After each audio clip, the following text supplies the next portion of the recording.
Hello everyone, welcome you all in Kalpaksh IAS YouTube channel. हम लोगों ने डेली आंसर राइटिंग की एक सीरीज स्टार्ट की है जिसमें हम डेली एक आंसर लिखते हैं और फिर वो डिस्कस करते हैं। तो ये एक मॉडल आंसर है और इस सीरीज को स्टार्ट करने का जो मेन ऑब्जेक्टिव है वो आपको ये बताना है कि हम एक अच्छा आंसर कैसे लिखें ताकि मेंस में हमें अच्छे मार्क्स फेच करने में हेल्प हो। तो आइए स्टार्ट करते हैं आज के क्वेश्चन से। आज का क्वेश्चन है throw the light on Pallava period art.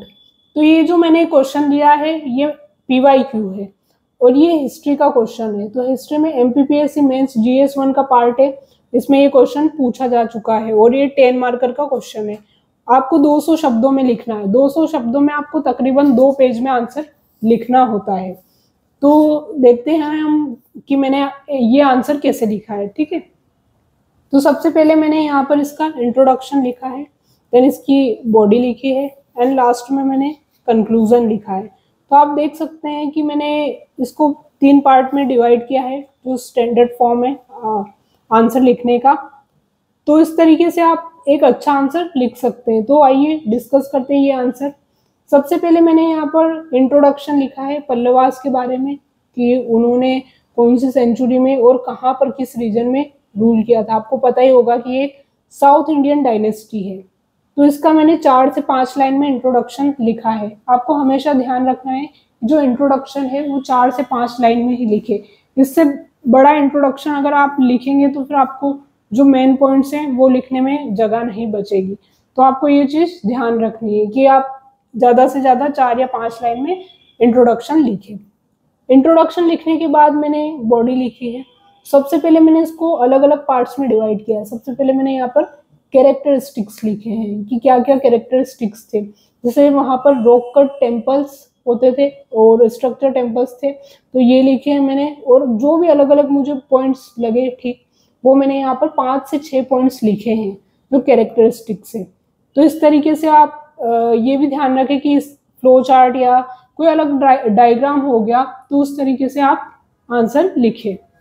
इसके अलावा फिर मैंने यहाँ पर जो पल्लवा आर्ट है उसको अच्छे से डिस्कस किया है। 7 पॉइंट्स लिखे हैं।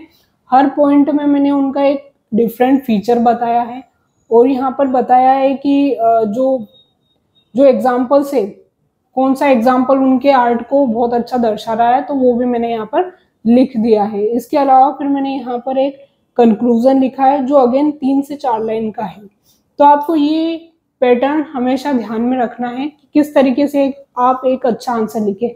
ठीक है, और मैंने यहाँ पर बहुत सारे पॉइंट्स आप देखेंगे यहाँ अंडरलाइन भी किए हैं। जैसे कैलाशनाथ टेम्पल है यहाँ पर, ये मुझे इंपॉर्टेंट लगा तो मैंने यहाँ पर अंडरलाइन किया है। और मैंने जो कुछ टेम्पल्स ऐसे जो यूनेस्को वर्ल्ड हेरिटेज साइट है तो वो भी मैंने यहाँ पर ब्रैकेट में लिखे हैं कि ये वाला temple UNESCO world heritage site का हिस्सा है। तो इस तरीके से आप एक बहुत अच्छा आंसर लिख सकते हैं। आप हमेशा ध्यान रखें, अगर आपको पार्ट्स में डिवाइड करते आ गया कि आंसर आप अलग अलग पार्ट्स में कैसे डिवाइड करेंगे तो आप एक बहुत अच्छा आंसर लिख पाएंगे। आपको वहाँ पर 6 से 7 मिनट में एक बहुत अच्छा आंसर लिखना होता है।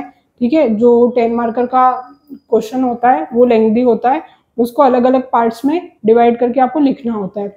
तो अगर आप भी चाहते हैं कि आपकी कॉपी इवेल्युएट हो, आपको अच्छा फीडबैक मिले, तो आप हमारा टेलीग्राम चैनल ज्वाइन कर लीजिए और वहाँ पर आप अपने आंसर की पीडीएफ सेंड कर सकते हैं। हम आपको इवेल्युएट करके वो आपको वापस सेंड कर देंगे।